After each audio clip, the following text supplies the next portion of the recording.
अमृता अस्पताल के रूप में हम सभी को आशीर्वाद दे रही मां अमृतानंदमयी जी को मैं प्रणाम करता हूं।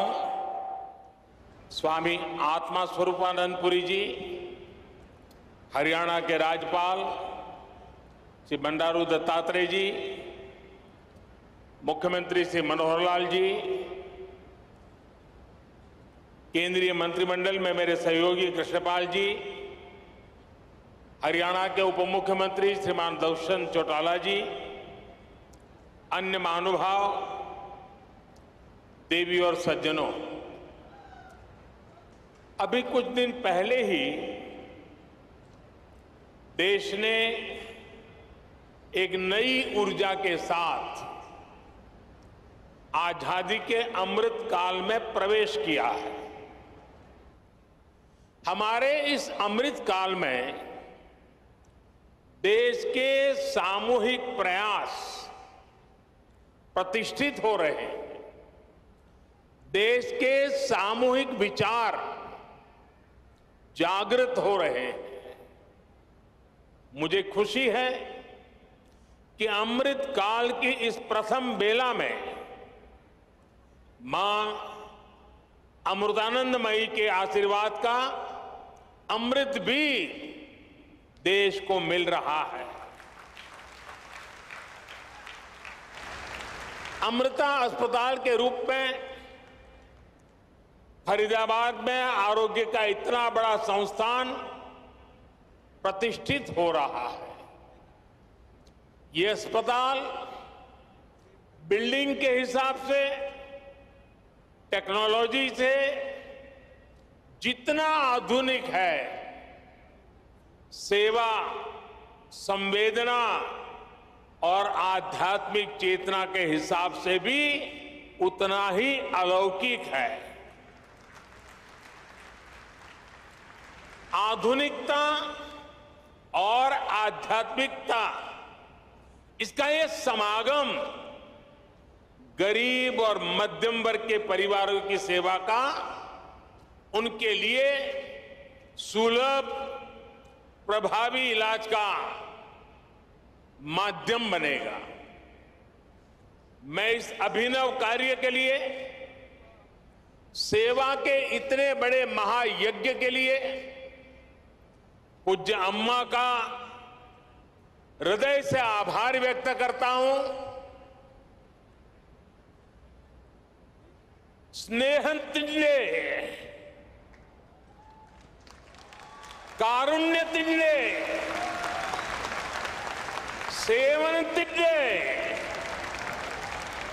त्याग तिन्ने, पर्यायमाण अम्मा।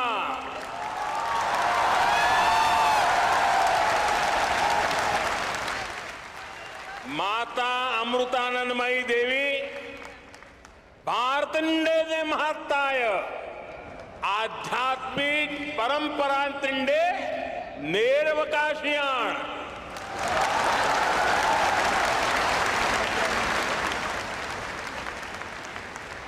हमारे यहां कहा गया है, अयम निजः परोवेति गणना लघु चेतसाम उदार चरितानाम तुम वसुधैव कुटुंबकम। इन महाउपनिषद आशयमाण अम्मयुडे जीविता संदेशम।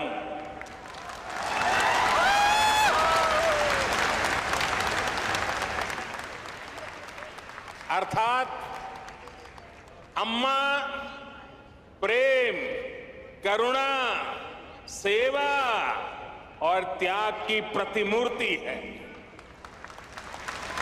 वो भारत की आध्यात्मिक परंपरा की वाहक है। अम्मा का जीवन संदेश हमें महाउपनिषदों में मिलता है। मैं मठ से जुड़े संतजनों को, ट्रस्ट से जुड़े सभी महानुभावों को, सभी डॉक्टर्स, और दूसरे कर्मचारी बंधु भगिनी को भी आज इस पवित्र अवसर पर बहुत बहुत शुभकामनाएं देता हूं। साथियों, हम बार बार सुनते आए हैं, न त्वम हम कामये राज्यम न च स्वर्ग सुखानि च कामये दुक्तप्ता नाम प्राणी नाम आर्तिनाशनम। अर्थात न हमें राज्य की कामना है, न स्वर्ग के सुख की इच्छा है। हमारी कामना है कि हमें बस दुखियों की, रोगियों की पीड़ा दूर करने का सौभाग्य मिलता रहे। जिस समाज का विचार ऐसा हो, जिसका संस्कार ऐसा हो, वहां सेवा और चिकित्सा समाज की चेतना ही बन जाती है। इसलिए भारत एक ऐसा राष्ट्र है जहां इलाज एक सेवा है, आरोग्य एक दान है, जहां आरोग्य आध्यात्म दोनों एक दूसरे से जुड़े हुए हैं। हमारे यहां आयुर्विज्ञान एक वेद है। हमने हमारी मेडिकल साइंस को भी आयुर्वेद का नाम दिया है। हमने आयुर्वेद के सबसे महान विद्वानों को, सबसे महान वैज्ञानिकों को ऋषि और महर्षि का दर्जा दिया। उनमें अपनी पारमार्थिक आस्था व्यक्त की। महर्षि चरक, महर्षि सुश्रुत, महर्षि वाग्भट, ऐसे कितने ही उदाहरण हैं जिनका ज्ञान और स्थान आज भारतीय मानस में अमर हो चुका है। भाई और बहनों, भारत ने अपने इस संस्कार और सोच को सदियों की गुलामी और अंधकार में भी कहीं कभी लुप्त नहीं होने दिया, उसे सहज करके रखा। आज देश में हमारी वो आध्यात्मिक सामर्थ्य एक बार फिर सशक्त हो रहा। हमारे आदर्शों की ऊर्जा एक बार फिर बलवती हो रही है। पूज्य अम्मा भारत के इस पुनर्जागरण का एक महत्वपूर्ण वाहक के रूप में देश और दुनिया अनुभव कर रहा है। उनके संकल्प और प्रकल्प सेवा के इतने विशाल अधिष्ठानों के रूप में आज हमारे सामने है। समाज जीवन से जुड़े ऐसे जितने भी क्षेत्र हैं, पूज्य अम्मा का वात्सल्य, उनकी करुणा हमें हर जगह दिखाई पड़ती है। उनका मठ आज हजारों बच्चों को स्कॉलरशिप दे रहा है, लाखों महिलाओं को स्वयं सहायता समूहों के जरिए सशक्त कर रहा है। आपने स्वच्छ भारत अभियान में भी देश के लिए अभूतपूर्व योगदान दिया है। स्वच्छ भारत कोष में आपके द्वारा दिए गए बहुमूल्य योगदान के कारण गंगा किनारे बसे उस इलाकों में काफी काम हुआ। इससे नमामि गंगे अभियान को भी काफी मदद मिली। पूज्य अम्मा, उनके प्रति पूरे विश्व का श्रद्धाभाव है। लेकिन मैं एक भाग्यवान व्यक्ति हूं। पिछले कितने ही दशकों से पूज्य अम्मा का स्नेह, पूज्य अम्मा का आशीर्वाद मुझे अविरत मिलता रहा है। मैंने उनके सरल मन और मातृभूमि के प्रति विशाल विजन को महसूस किया है और इसलिए मैं कह सकता हूं कि जिस देश में ऐसी उदार और समर्पित आध्यात्मिक सत्ता हो, उसका उत्कर्ष और उत्थान सुनिश्चित है। साथियों, हमारे धार्मिक और सामाजिक संस्थानों द्वारा शिक्षा, चिकित्सा से जुड़ी जिम्मेदारियों के निर्वहन की यह व्यवस्था एक तरह से पुराने समय का पीपीपी मॉडल ही है। इसे पब्लिक प्राइवेट पार्टनरशिप तो कहते ही हैं, लेकिन मैं इसे परस्पर प्रयास के तौर पर भी देखता हूं। राज्य अपने स्तर से व्यवस्था खड़ी करते थे, बड़े बड़े विश्वविद्यालयों के निर्माण की में भूमिका निभाते थे, लेकिन साथ ही धार्मिक संस्थान भी इसका एक महत्वपूर्ण केंद्र होते थे। आज देश भी ये कोशिश कर रहा है कि सरकारें पूरी निष्ठा और ईमानदारी से मिशन मोड में देश के स्वास्थ्य और शिक्षा क्षेत्र का कायाकल्प करें। इसके लिए सामाजिक संस्थाओं को भी प्रोत्साहन दिया जा रहा है। प्राइवेट सेक्टर के साथ पार्टनरशिप करके प्रभावी पीपीपी मॉडल तैयार हो रहा है। मैं इस मंच से आह्वान करता हूं, अमृता हॉस्पिटल का यह प्रकल्प देश के दूसरे सभी संस्थाओं के लिए भी एक आदर्श बनेगा, आदर्श बन के उभरेगा। हमारे कई दूसरे धार्मिक संस्थान इस तरह के इंस्टीट्यूट चला भी रहे, कई संकल्पों पर काम कर रहे हैं। हमारे प्राइवेट सेक्टर पीपीपी मॉडल के साथ साथ स्पिरिचुअल प्राइवेट पार्टनरशिप की वो भी आगे बढ़ा सकते हैं। ऐसी संस्थाओं का संसाधन उपलब्ध करवाकर उनकी मदद कर सकते हैं। साथियों, समाज के हर वर्ग, हर संस्था, हर सेक्टर के प्रयास का नतीजा होता है। ये हमने कोरोना के इस काल में भी देखा है। इसमें भी जो स्पिरिचुअल प्राइवेट पार्टनरशिप रही है, आज उसका मैं विशेष रूप से जिक्र करूंगा। आप सभी को ध्यान होगा कि जब भारत ने अपनी वैक्सीन बनाई थी तो कुछ लोगों ने किस तरह का दुष्प्रचार करने की कोशिश की थी।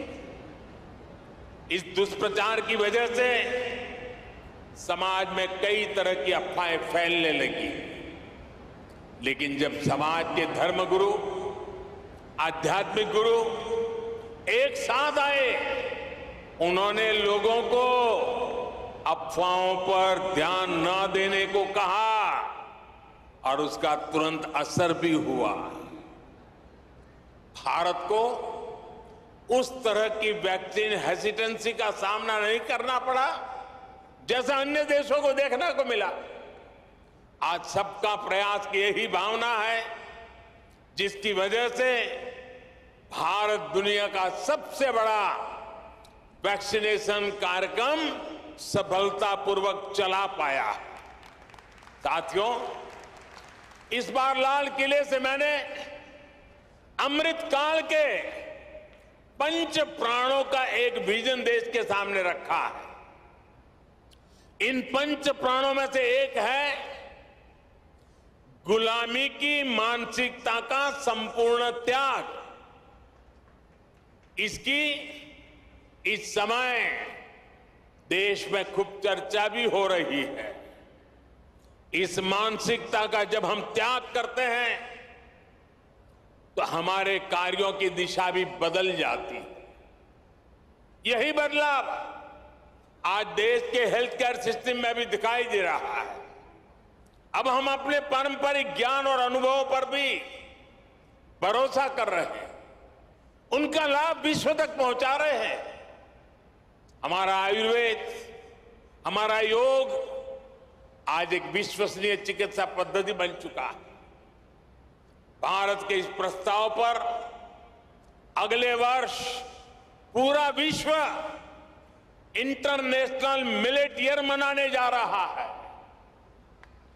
मोटा धान, मेरी अपेक्षा रहेगी कि आप सभी इस अभियान को भी इसी तरह आगे बढ़ाते रहें, अपनी ऊर्जा देते रहें।